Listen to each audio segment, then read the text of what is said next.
Les thèmes. L'un des aspects les plus ignorés par la communauté de notre série favorite, et pourtant sans doute le plus important.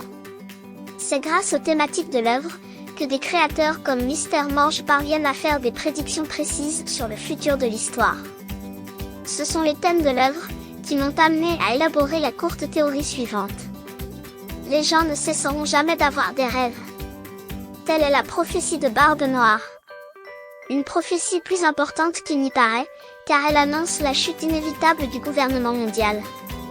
Il y a 800 ans, le monde était gouverné par un pouvoir étranger venu de l'espace, dont la technologie lui permettait de diriger toutes les races de la planète. S'il n'était pas fondamentalement mauvais, il s'agissait néanmoins d'un pouvoir dictatorial et non consensuel, opprimant peut-être sans le vouloir les races du monde. Des races qui se mirent à rêver.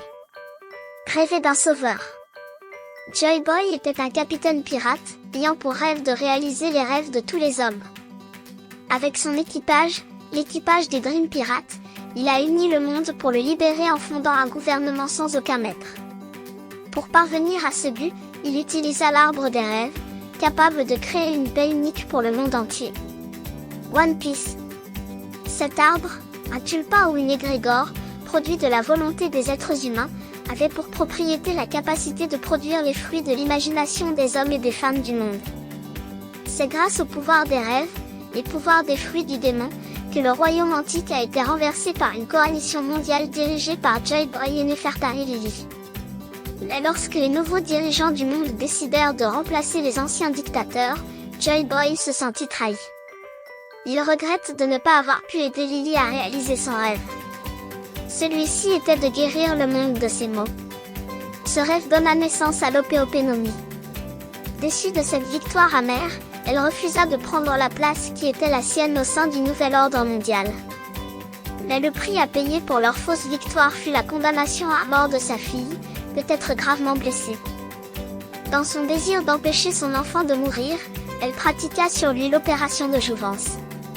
Sa fille avait grandi sur les mers, et elle rêvait de l'incarner. D'être l'océan.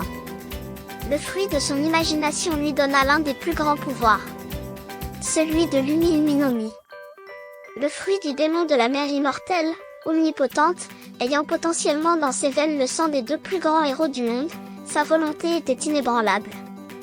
Mais elle fut corrompue par son trop grand pouvoir. Trahissant l'équipage de ses parents, l'équipage des Dream Pirates, elle ordonna la destruction de l'arbre des rêves, mais l'une de ses graines fut sauvée. L'arbre ne reviendrait à la vie que dans 800 ans.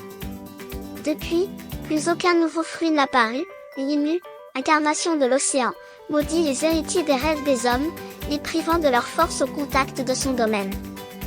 800 ans plus tard, les héritiers des Dream Pirates n'ont plus pour héritage qu'une simple lettre. La lettre D. Mais deux hommes partagent le rêve de Joy Boy, de réaliser les rêves du monde.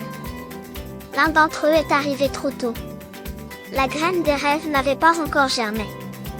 Pour la nourrir des rêves et de la volonté des hommes, il se sacrifia pour déclencher une nouvelle ère de rêve et d'imagination. Une ère qui aboutirait un jour sur une paix unique. One Piece.